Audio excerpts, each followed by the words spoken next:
Today's Wednesday, it's September 6th, and we're taping this program at about 4 o'clock in the afternoon. It's going to be running for the rest of this evening and into tomorrow, so it'll be updated probably sometime around noon.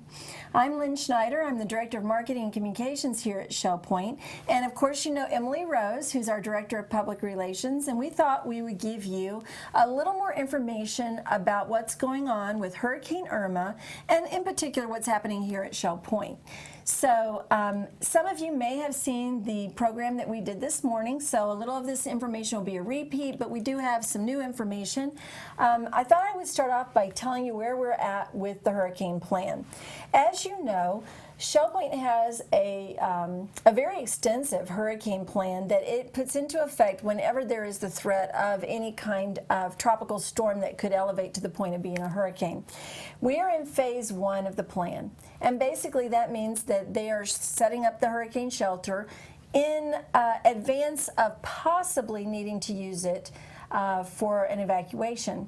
However, the good news is that right now the hurricane appears to be tracking to the east, and so everyone is saying that this looks like it might be one of those tempest in a teapot, basically, where the hurricane is going to end up possibly going up the East Coast, and if we get poor weather, it will be late Saturday night, early Sunday, even possibly into Sunday evening. Hard to say when that might start, but it will be more like one of our tropical storms here. So that is definitely some good news, and we're really hoping that that's the case. Of course, it's a little early to make that call, and I know that a lot of you have been watching all of the different television channels out there. Have you been watching the TV? I have. Yeah, and it's hard not to. I mean, the Weather Channel likes to make it sound like it is just, you know, the most important thing that there is to be watching, but when you watch a little too much of that, it can be a little anxiety producing. So what we're trying to ask folks to do is certainly keep yourself informed, but just remember that these national media, they have to tell the story from the perspective of the big picture, and they're not specifically looking at our little neck of the woods. Now, Shell Point has a consultant that they use, and that's Doppler Dave Roberts, who's been our consultant for years. Literally, he's been our consultant since before Hurricane Charlie back in 2004, and every year he advises us on the weather. So, for instance, he's been in touch with us. How often do you think we hear from him each day? About 3 times a day, I'd say, at least. Yes, and each time he's giving us a perspective of, you know, where they think the hurricane is tracking. So, as I mentioned earlier, that there are 2 international groups that monitor these weather patterns and create the models that you see on all of these different television news networks. Well, yesterday, the 2 major groups were a little bit in a disagreement. Was it going to track east? Was it going to track west? And today they are really sort of coming in alignment, and it looks like all of the different cones of uncertainty that they use, the spaghetti, that's right, sort of send it going up the East Coast. So fingers crossed, that may still be what happens, and that's what we're certainly hoping for. Now, I was going to say, and if it does go up the East Coast, they said that would eliminate the threat of a surge coming up from the shores. So, which is great. Yes. So not only do we not have to worry about storm surge, but also the wind and the rain would be significantly less. So what I think that could happen, best case scenario, is we're going to get a lot of rain and some wind late Saturday night, sometime on Sunday possibly, and it's just going to be another one of those wet weekends that we are kind of getting used to, unfortunately. Right now, though, since it's not certain, Shell Point is going to continue in phase 1 of the hurricane plan. And basically what they're going to continue to do is set up the hurricane shelter. Now, even if we don't evacuate, this is a very good drill for for the staff here. Because think about it. I mean, this is something where they're getting a chance to put the shelter together, they're looking and checking all of their systems, and each time we go through the process, it makes us a little more skilled at making all of these things happen. So this isn't time wasted. It is certainly not money wasted. These are really very good protocols that should be taken in this kind of a situation. So they're continuing to set up the shelter. This means that employees are not parking on the second floor of the parking garage.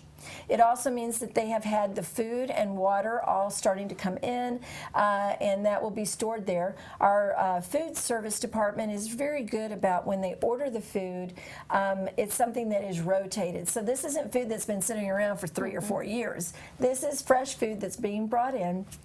Certainly it's canned and that sort of thing, but it's all new and being brought into the shelter.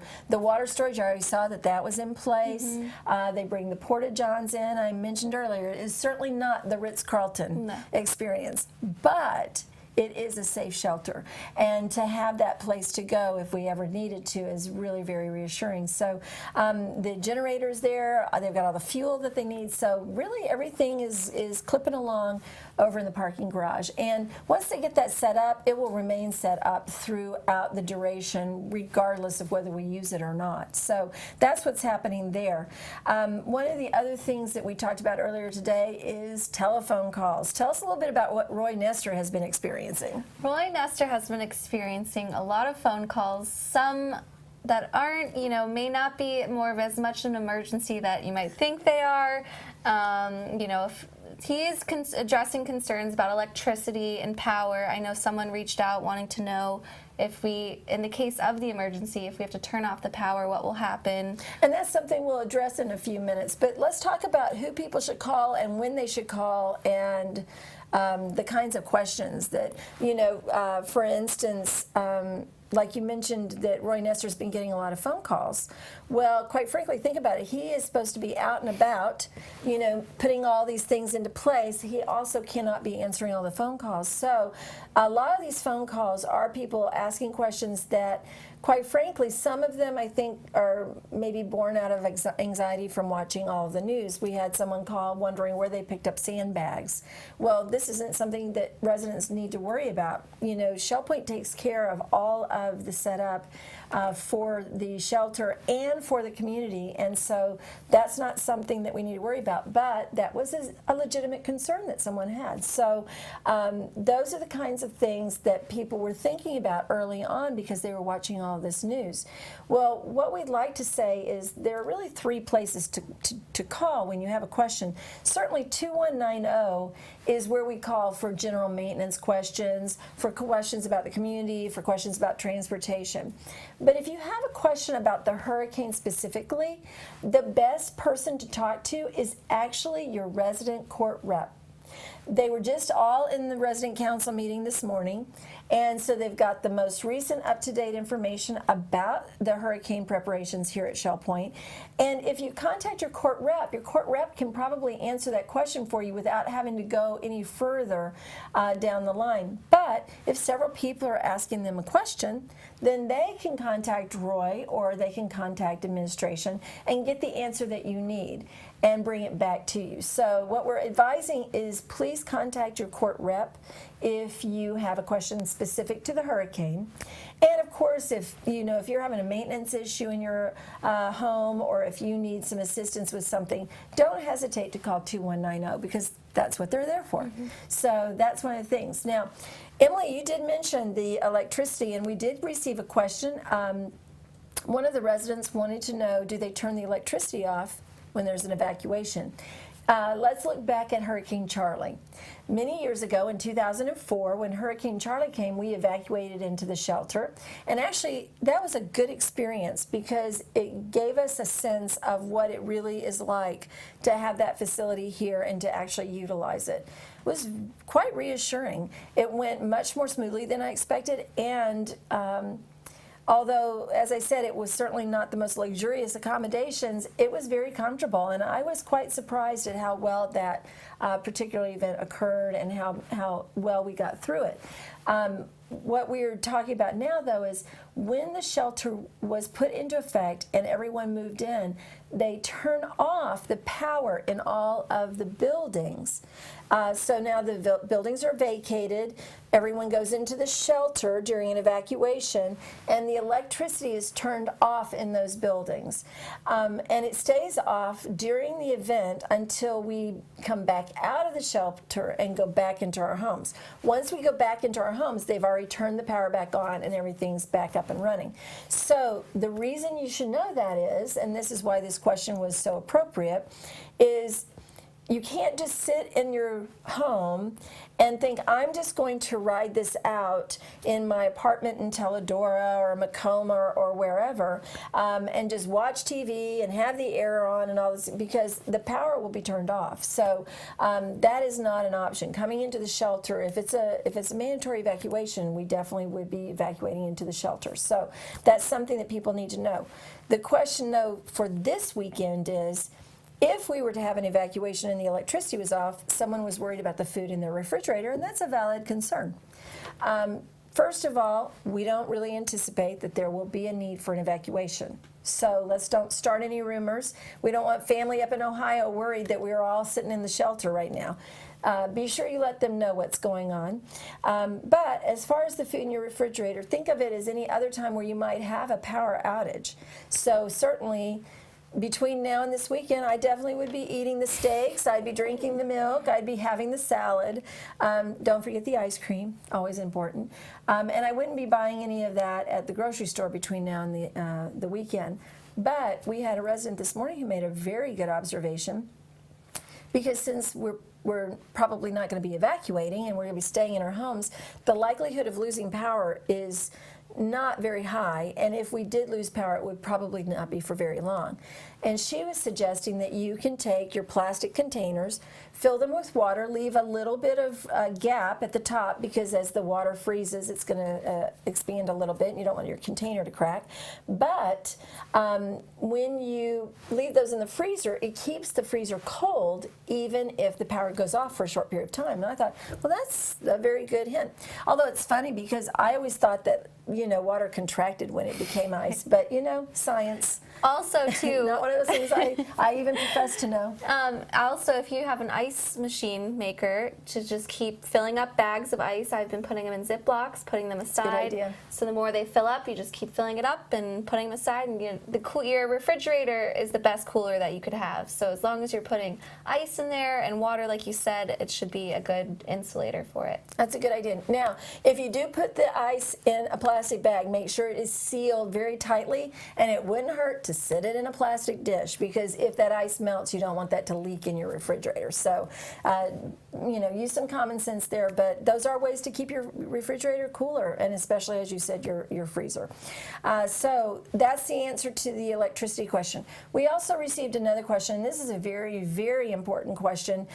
A lot of residents have been talking to their friends who don't live here at Shell Point, who live on Sanibel or nearby, and saying, oh, hey, come to Shell Point and you can shelter with me in the hurricane shelter. That is not true.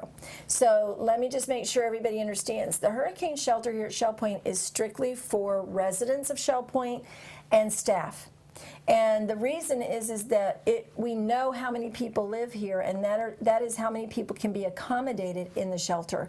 So we really cannot bring in people from the outside. So you cannot invite residents cannot be inviting their friends from outside to come here in the event of a hurricane evacuation. So please make note of that, and if you hear somebody saying that, please correct them, because it's very important that we make sure that that doesn't happen. Let's see what else is happening. Well, there have been a few updates and closures since we last had our last update. The Shell Point Salon and Spa will be closed Friday through Monday. You can check, stay tuned to Shell Point TV and the .net website for updates. The library will also be closed starting tomorrow until the mid next week. So that you can also, all these updates you can check online or on Shell Point TV. Also, the Shell Point gift shop will be closed for further notice.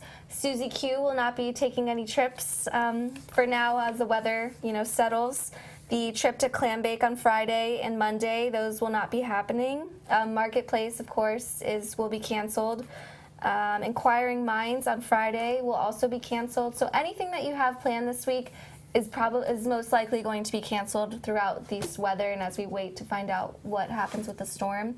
But there is one event that we are still planning to have. Hopefully, we will still be having the resident quarterly meeting this Friday afternoon at 2:45. So although all the other events are being canceled, we have not taken that one off the books. And really, there's a good reason. Well, there's always good reasons, of course. But not only will the resident council meeting be a good opportunity for you to receive an update from Martin Chappelle on exactly where we are with the hurricane and with the weather, but also, as you recall, Bob Southern, who was just in this month's Shell Point Life magazine, recently retired after 38 years of service, and they've got something special planned where they're going to honor Bob at the resident council quarterly meeting this Friday. So we really are hopeful that the weather will allow us to continue to have that event, and we hope that as many residents as possible will attend. So please keep that one event on your calendar. All right, let's talk about a few other things besides the schedule changes. I wanted to talk a little bit about how we are communicating during this storm session. First of all, obviously Shell Point TV is one way, but of course television may not be something that we can maintain throughout the bad weather over the weekend, so we want to make sure that you have many ways to receive information. There is an update section on the resident.net website. So shellpoint.net is where you can go, and even now that is already active, where there's a bar on the very front page. Click on that, it takes you to a section, talks about the hurricane shelter, it talks about your hurricane kit, it talks about all of the different things you need to know. Pets, that's right. So all of that information, even the hurricane guide.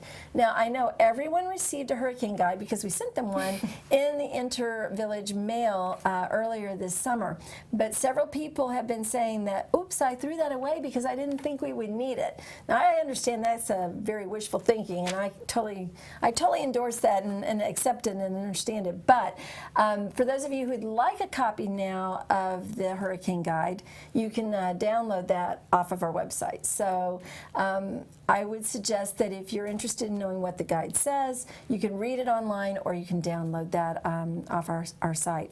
So the websites are going to be continually updated throughout the weekend for any new news that there may be regarding what's happening here at Shell Point.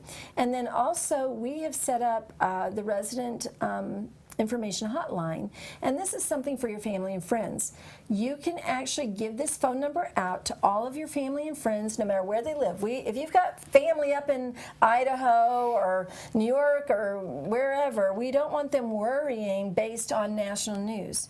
I mean, the national news is pretty scary. So what we really want is for them to be able to call and find out exactly what's happening here at Shell Point. Let me give you that number. It's 1-866-551-6013.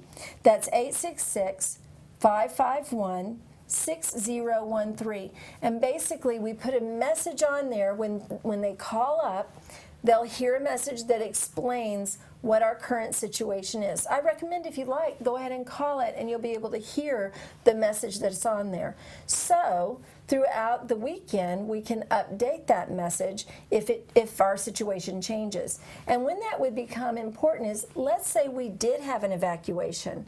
Well, we would be able to say on that message that everyone at Shell Point has been evacuated into the shelter. So even though we all may not be able to make phone calls to our friends and family up north, they can call and get a message that tells them where we're at.